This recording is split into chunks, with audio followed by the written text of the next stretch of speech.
in the house, and then we're gonna take a few questions. Not too many because it's a school night. While we bring up the lights, I'm gonna give us a few ground rules here.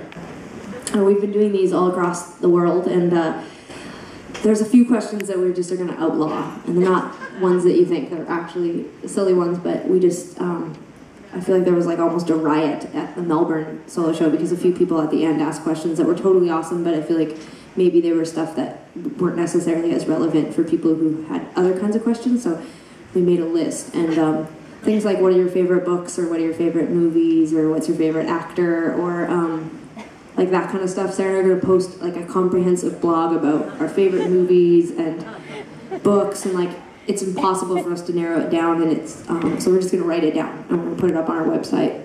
So think about what you're going to ask before you asked it, but maybe questions that are maybe not quite so broad, or maybe more specific to Tegan and Sara, or things like that. Okay, does that sound fine? That's okay? That's totally fine. You're fine with that. You're like, I wasn't going to ask that question anyway. Okay, good.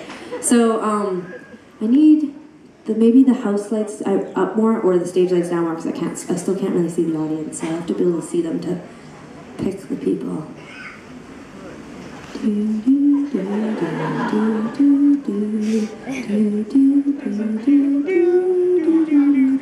Oh, but that's much better. Okay, great. Okay, so we'll start with this section right here. Does someone have a question in this section right here? Yes. Could you stand up and then yell? Yeah. There you go. There you go. What's your name? What is it? James. James. Hi, James. Yes, please. What's your favorite collaboration with another artist? Okay. Okay, so the question for people at the back was, what's our favorite collaboration and why? So I'll let Sarah answer that question.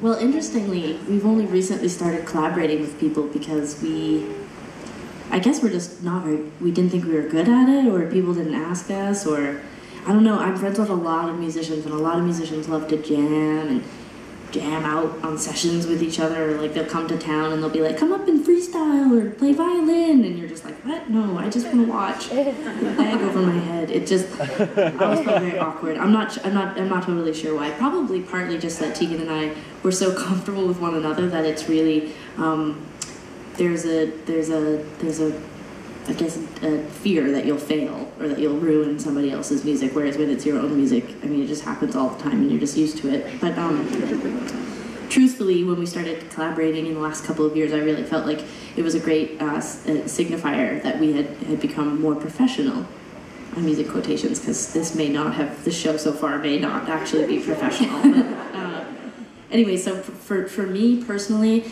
I love to collaborate, but I love to collaborate when I don't actually have to be in the room with someone. So I don't know what that says about me, but it's better for me when it's alone. And if someone sends me music or sends me some kind of guidance or whatever, and then I have a period of time where I'm in a private area where I can make. Why does everything out of my mouth sound so important? I don't understand why it's like that, but. Yeah, so I really like that, and I love to get like, And that's how we collaborated with Tiesto. Yeah, pretty much all the collaborations we've done so far have been, even with each other, a lot of times it's like, you work on something and then you sort of send it out, and then like Tegan, or for example when Tiesto sent us music, Tegan and I didn't even listen to what the other person was doing. We kind of wrote our own ideas and then sort of actually just mix them up and just would put certain ideas with other ideas and sort of use them as they worked. So but yeah, probably the Tiesto thing was the most fun, just because it was the first time that we were working with a dance artist, and also the first time that we were getting a ton of feedback from somebody who wasn't wasn't using the same kind of language and wasn't using the same kind of feedback skill set that we were used to in like indie rock and rock music and stuff. Like, they use a lot of like colorful terms and feelings, and like they'll just talk vaguely and sort of philosophically about music, whereas with the kind of music that we make, a lot of times it's much more scientific. It's like words and stuff. What happened? Nothing. Ask Chris to turn you up because I can't hear you. Oh, okay. Sorry. I'm very soft-spoken. It's like an angel whispering. But I want to have you turned up in your monitor. But anyway, so that's probably, the Tiesto thing was really, really fantastic. But we've done so many good things. I feel like I could. This person keeps yelling Jack Johnson, but we have never technically we never collaborated with him, but you just want us to say his name out loud because you're drunk. Yeah, Jack Johnson. Jack Johnson is awesome. Absolutely. We've toured with. I mean, it wasn't a question, but I'm gonna try to make what you're saying into something. We've toured with a lot of cool acts. Most recently here in Australia with Jack Johnson, which was cool. So, and that's kind of in a roundabout way, it's kind of like a collaboration because you. That's true. We did sing Girls. We came up and sang with them. That's true. Technically, that could be considered. You guys should meet. Okay. I think you have a lot in common.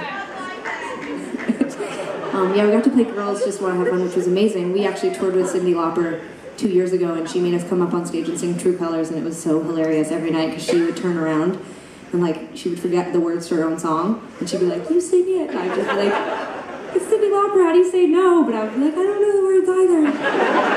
So that was pretty fun. Artists are usually pretty relaxed. We are really neurotic, so we always expect everyone to be neurotic, and then we meet people and they're like, "What's up?" And we're like, "Okay, great." And Jack Johnson was like that. He is a rad dude, and he is pretty chill, so that was pretty cool. So thanks, James. Okay, sure, yeah, that was fun. Okay, someone from this section, maybe in the back, you guys have a question? Okay, right there you have hair coming, white shirt. Yeah, sure, whatever, that's fine. Yeah, it's so hard. I'm like, you guys are all just colors mainly to me. I'm like, yeah. Okay, what's your name? Bree. Okay, you're gonna have to yell. Bree. Yep. Hi. Just wondering, what's the strangest gift a fan has ever given you or sent to you? What is the strangest gift that a fan has sent or given to us? You know what's been really interesting is that we get asked that question all the time, and I just keep wondering if the people that asked it. Do you have a weird gift? Like we're like, did you get that animal foot that I sewed onto a doll that I sewed of you? And then we get really amazing gifts for the most part. Like people make us some amazing stuff, and we feel really blessed. Some of the weird stuff, like out there stuff, like someone made us shoes out of duct tape, like, but there are shoes, like, so there was a phase where we both wore like a certain shoe all the time, and someone actually made them to scale, like they actually fit and everything out of tape. That was insane, but awesome. And a couple years ago someone made us a Tegan Sara board game. And so it had like things that we'd done in our career and places we'd gone and whatever, and then they made playing pieces out of us in the band, which was pretty awesome. I mean, people put so much time and energy into these things, it's crazy. I just feel overwhelmed sometimes. A lot of people paint and draw us pictures of ourselves and then give them to us, which is so nice, but sometimes I'm like, do you want me just to sign it and give it back to you? Because can you imagine you came over to my house and it was like all painted of me?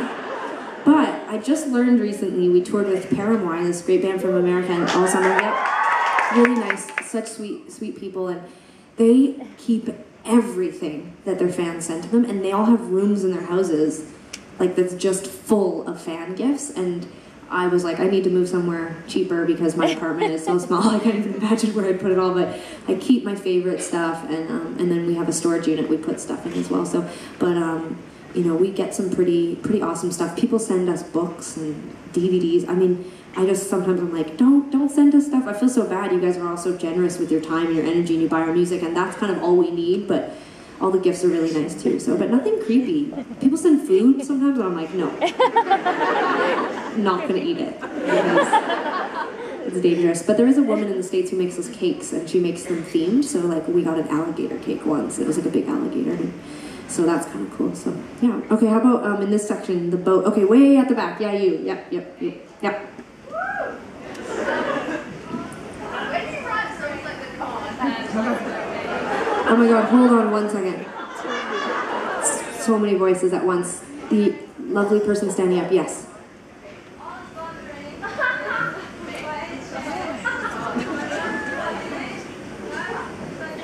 Did you hear what that question was? I got all confused with someone else was standing up, and I was like, what's happening? I'm tripping out. Okay, you're gonna have to yell your question. We're old, we can't hear. Can we do the alligator dance, please? Could we do the alligator dance? No. I'll tell you why. We didn't actually do it in the video. It was a fake.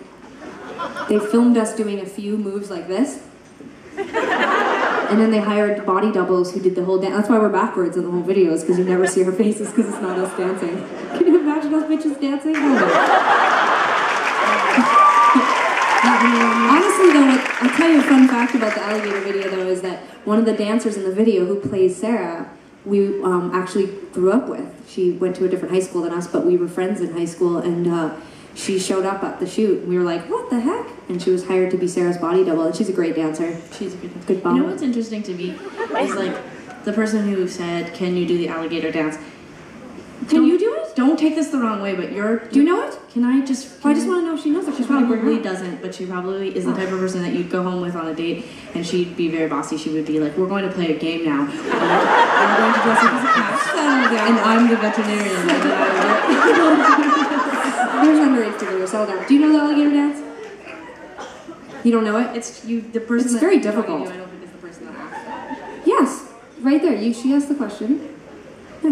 Oh yeah, look, you can do it. Oh shit, she can really do it. Very good. Okay. That was very good. Very nice. Thank you very much. I could do this part too.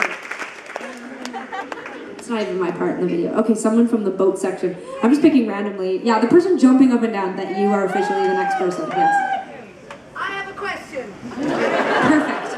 Tegan, you're really good at picking the people who are very aggressive. I know. No, they have to yell. They have to yell. No, I said, can I turn you down? You don't have to yell. No, they do. They're not aggressive, they're just yelling. Oh, yes. Yeah. I came from very, very far away, so any chance I could go on stage and get a picture with you? Are you from Ireland? Yeah. No, sadly, we're not like Santa at this show. We can't. There's just too many of you. We'd be here for ages. But here's the thing. You could just have your friend, you could turn your back to the stage right now and go like this, and then you can take a picture of yourself, and I'll be in the background going like this, and you can tell people that I was waving at your back. At your head. Somebody's... I just saw a video of, the stories for you, young lady from Ireland. I just saw this funny video of Michael Buble, who I love, and he is at a concert, and this woman in the front row is yelling at him, and he at some point just decides to give in because he's trying to get her to be quiet, but he sits down and he starts talking to her, and it turns out she has a son that's there, and it's his birthday, and he sings, and he's like, oh yeah, he's a singer, sure, bring him up. Like, I love Michael Buble because he's kind of cheeky with his audience, and I like that because they're adults, and yet he treats them kind of like they're his teenage friends or something. It's kind of cool. Anyway, so he calls this kid up on stage, and he starts to sing, and then Michael Buble gives him the mic, and he starts to sing, and he sounds just like Michael Buble, and Michael Buble's like, holy shit! It's like this awesome moment, or whatever. And there's these moments when you're standing on stage where there's things that you really want to do, so you can take down the wall between me and you. Like, you know, in a weird way, I'm just like you. Like, there's nothing special about me. I just happen to write some songs, you happen to hear them and like them and attach something to them, and so then you pay your money and you come to the show, and then there's this weird divide where I'm like, don't come up here. That's first. Don't touch me. No, totally. Just I'm taking them on a trip here. We're on the second stop. But there's like this funny thing that all of a sudden happens, and it's, for 99% of the people, it's like, I could run into you in my regular life and we could probably be friends or have something in common, but there's just like, every once in a while, there's that person that jumps up on stage and bear hugs Sarah, and I'm like, I'm gonna kill you. And so there's this funny thing that you have to keep this wall, and that's partly why we're doing this show, and why we do shows like this, is to sort of take that wall down a little bit and reflect that we're sort of just like everybody else, and we can have fun, and we can talk, and we can shoot the shit and be normal, and then we can rock out too. We can like rock our faces right out. And but that wall sort of has to stay there, because once you take the wall completely down, then it's like mob mentality, or it's worse, it's just like kind of like this awkward, like, hold on 1 second. And so I would love to take a picture with you because you've traveled so far. And so if you run up here very quickly, I will make one exception tonight, and this is why I told this story. This is my Michael Buble moment. But don't come up on stage, Sarah, no, come down there, because the security are well-trained dogs, and we can't reteach them. So you can come over that railing, and then you can come right up here, and Sarah and I will bend over, and we'll take a photo. You've got a friend or a parent. Or... No. Right here. Yeah, and then Sarah's gonna come over there, and we're gonna take this right.